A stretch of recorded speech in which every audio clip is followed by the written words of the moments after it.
no matter what loot you have, if you have a max zone available to you and you don't have mobility to just traverse that, right? Risky Real is obviously not a mythic spot. You're not going to have a free launch pad. It might be troublesome on finishing those games, getting that final placement. Right now, though, there is a mythic BOI that we're watching. It's the Grotto. And this time, to end things off and get revenge for how they started, Scope picks up an elimination on Aussieantics, and he goes down, silenced in the last game, and Scope can scream as much as he wants in this game, has all the loot, is hiding out here, but I feel his confidence levels are super high off that elimination.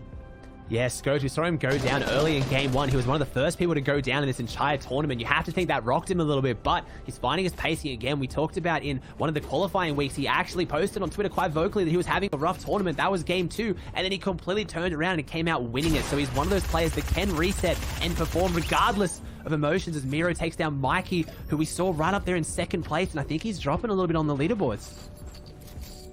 He wants to inch forward, you know, in a very slow, good, methodical pace. It's not so much more about popping off anymore, especially when we have another day of competition coming up very soon. And I thought that was a heavy sniper. That was a quick acting silenced sniper rifle that just finds the head easily. Bizzle, accurate.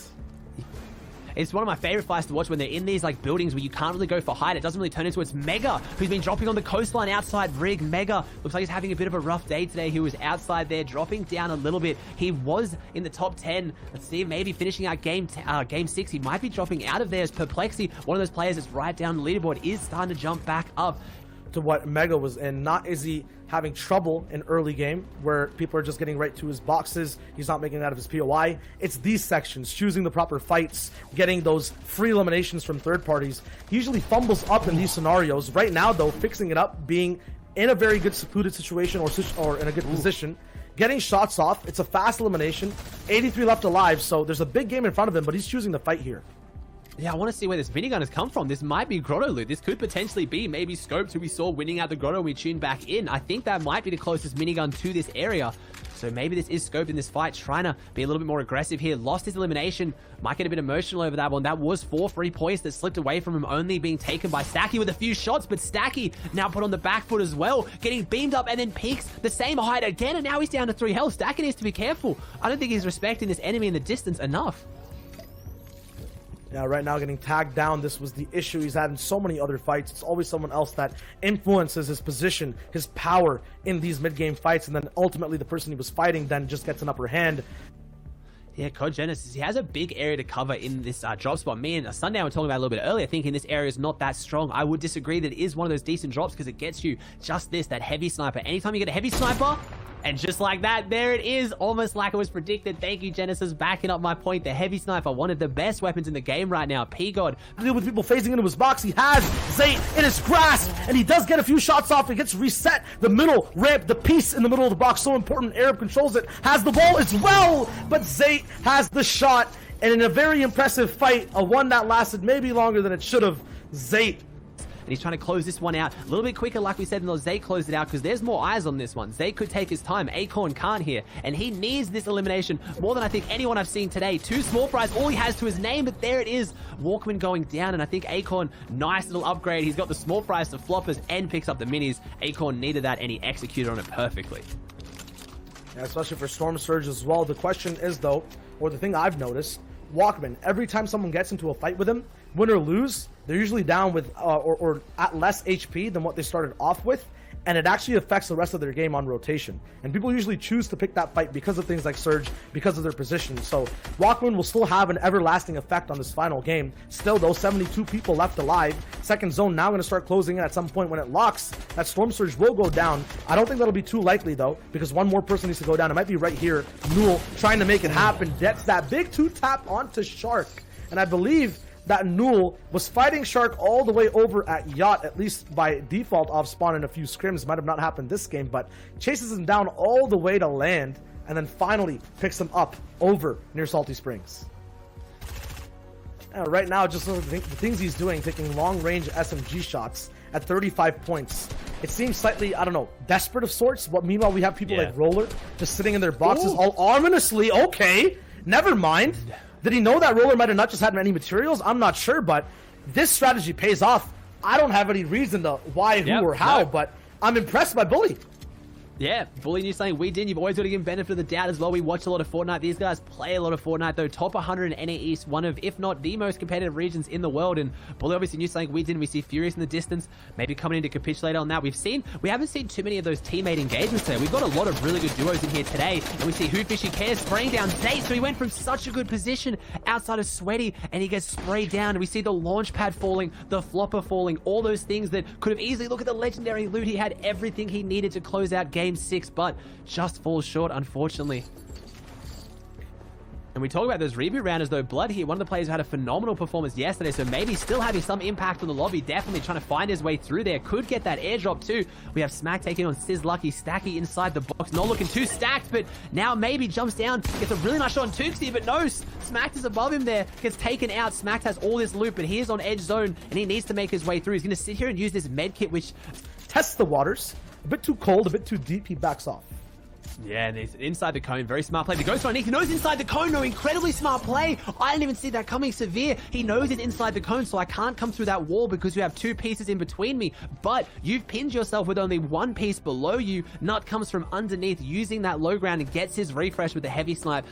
And there's so many different worlds patterned with multiple different dimensions. We got the low ground from what we saw with Nut, but then when we just see Tabs G, you know, Bizzle, Commandment, all held up in their cones. They don't have to deal with that type of pressure. We have Assault over here right now, who has to deal with Surge, and while doing so, picks up Acorn. Yeah, gets a really nice elimination on Acorn. Struggling a little bit here today. Had great purchasing duos with Jark, who I think is still in this game as well. We see Assault try and take his shots through. Has 4 fish to his name, and now that he's above Storm Surge, won't have to use those into the Storm Surge, where I don't think we're going to have to worry too much about it. 2 players to go down should be manageable for this lobby, but look at the congestion. Look at that southeast to southwest, that whole zone. There is no one on the northwest side. If zone goes up there, that one player that's over there might be looking real pretty, especially with that airdrop and guaranteed launch pad.